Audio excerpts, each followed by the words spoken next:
Hello and welcome once again to the Dan, and Not Dan Sports Show. I'm your host, Professional Dan, and there's something I have to get out of the way.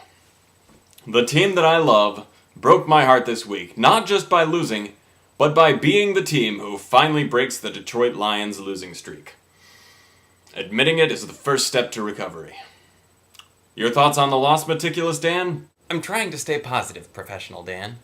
Through deep meditation, I've been able to come to terms with the fact that the Lions had to win eventually. They already weren't the worst team in the league anymore. Blah, blah, blah. Who am I kidding? I want to lie down in this trash can full of tear-soaked tissues and die. That's enough to sober almost anyone up. How about you, Drunk Dan? This is such a shit balls fuck, Professional Dan. I hate it and everything about it. I'm mad as hell and I'm not gonna take it. I'm so pissed off I can hardly taste this delicious, delicious Warsteiner Oktoberfest. Or the bourbon. Not Dan? Hey guys, great to be back on the show. Boy, some game, wasn't it? Really, so much great football has happened. I can't wait to talk about all of it. What? What's wrong? Oh, come on, you weren't actually surprised by that, were you? A lot of people saw that coming. I mean, I did. That's the problem. I wasn't surprised at all. Which makes me realize how aware I was that the Redskins are a team with major issues. And where do those problems begin? That's our first question for debate. Not Dan? Well, we've seen why the team wanted so badly to land Jay Cutler or Mark Sanchez.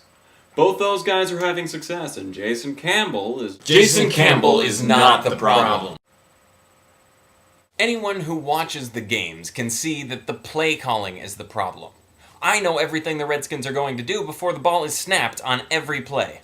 There's no creativity, no boldness. Even when they do something like fake a field goal or have the running back throw a pass, it feels like obligatory trick plays to meet some kind of a quota.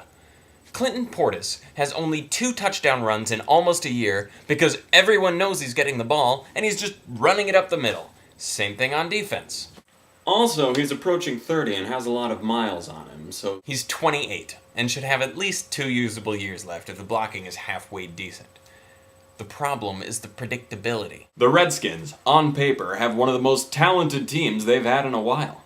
Why aren't they successful on the field? They're not sneaking up on anyone like they did at the beginning of last year. It's more than that. It's a question of identity. May I go into a spiel here? Oh God, wake me when he's done. Every team in the NFL has a mass of talented players.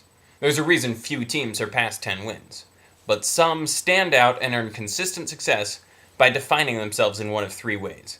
They say either, we're going to beat you because we're smarter than you, we're going to beat you because we're tougher than you, or we're going to beat you because we're more talented than you. The offense and the defense don't have to have the same mentality, as long as each has one of those 3 ideas to unify behind. So the Jets, for example, have been successful by being tougher than you. Right, that's what I loved about Rex Ryan from the beginning. Indianapolis has been successful for years being smarter than you. New Orleans' offense is more talented than you. So where does Washington fit? There's your problem. Joe Gibbs built them as a smarter-than-you team, with Al Saunders and Greg Williams cooking up complicated schemes that would scare the other side because they couldn't be read as easily. Jim Zorn does not have the football savvy to pull it off, nor do his coordinators, Sherman Smith and Greg Blash. So they're trying to get by on talent, but their players are not more talented than you. They're not even more talented than Detroit. Okay. So what's the solution? Fire them. Fire them all. Smith, Blash, Zorn, gone. I'd rather have Steve Spurrier back. Or Marty. I think the way to go would be to put the offense in Todd Collins' hands. He played well getting the Redskins to the playoffs a few years ago. Then, in the draft, make a play for Colt McCoy or Sam Bradford. I agree with Drunk Dan that the leash should be very short on the coaching staff. If they can't get this turned around quickly, it's not going to get better at all. But here's where an instant improvement can happen. Let Jason Campbell call more audibles. He rarely adjusts what the offense is doing based on what he sees, and that kills them. Set up a system where if the run isn't going to work, let it fly. And finally, shuffle the secondary because the corners aren't doing their jobs. It's time to make some changes, even if it's just to show that mediocrity will not be tolerated. You talk a lot. I have a lot to say. I'm mad as hell too. Well, for the sake of our sanity and any viewers we may have, let's not spend the whole time talking about the Redskins.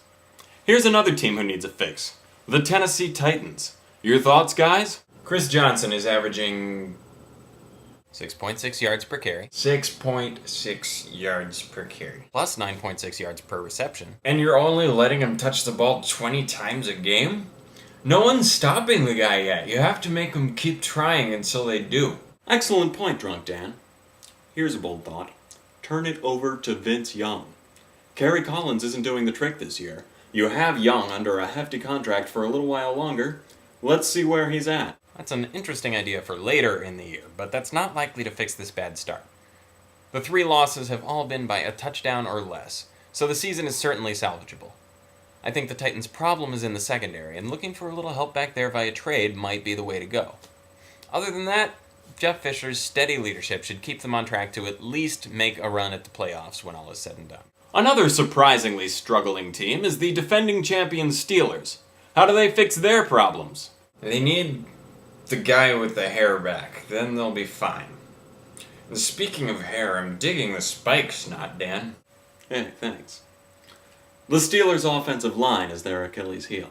They're allowing way too much pressure to get to Roethlisberger. True, but the bigger problem is that they're not making way for the running game. And here's the thing. You can't fix an offensive line mid-season. They need the time to work with each other. You can't just plug in a new guy, even if there's one to be had. So what the Steelers need to do is start Mewelde more. While Willie Parker is a lot more explosive, he's not the kind of back who can make something out of nothing. Moore has shown that he is, and he's also a better pass catcher and blocker. What else has surprised you so far this season?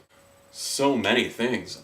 The instant success of Mark Sanchez and Rex Ryan for the Jets. The Titans, Panthers, and Dolphins losing their first 3. The Giants finding breakout star receivers instantly. The Cardinals' up-and-down performance so far. The utter incompetence of the Bucs. The Bengals' resurgence. But this is the NFL, and this kind of crazy thing happens all the time. That's exactly what I tried to tell you 4 weeks ago. Yeah. And P.S., none of those things you mentioned surprised us. We kind of predicted them, so take that. But we were far from perfect. The Redskins' devastating performance comes to mind. I'm very surprised that the Saints defense has taken so quickly to Greg Williams' schemes. That usually takes most of a year, which is the only reason I was down on New Orleans at all. I'm also surprised by the sophomore slumps of Donnie Avery, Steve Slayton, and Matt Forte. Avery looked awful in the game against the Skins, and who'd have guessed that the second best running back from the '08 class this far in '09 would be Fred Jackson? You're forgetting one thing in your predictions that you were clearly wrong about. You had the Broncos winning only 3 games, which they've already done. Yeah, that's my bad. I probably should have looked at the schedule. Josh McDaniels had to come in and win quickly to get the team on his side, and he did. Half the thanks goes to Brandon Stokely for making the most ridiculous play of the year. And the other half goes to the NFL schedulers makers. The Browns and Raiders in the first 3 games? Come on. And the other half goes to Mike Nolan, who's put in a much better defense instantly.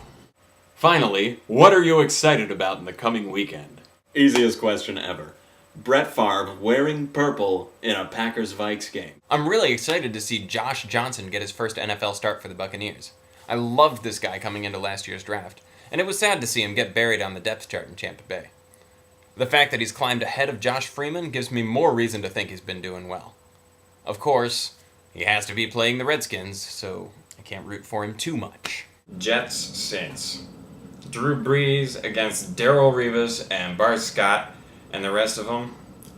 I'm drooling. Alright guys, thanks. We'll do this again soon. Thanks to everyone for watching the Dan, and Not Dan Sports Show, and see you next time. No, really, I'm drooling over here. That's disgusting.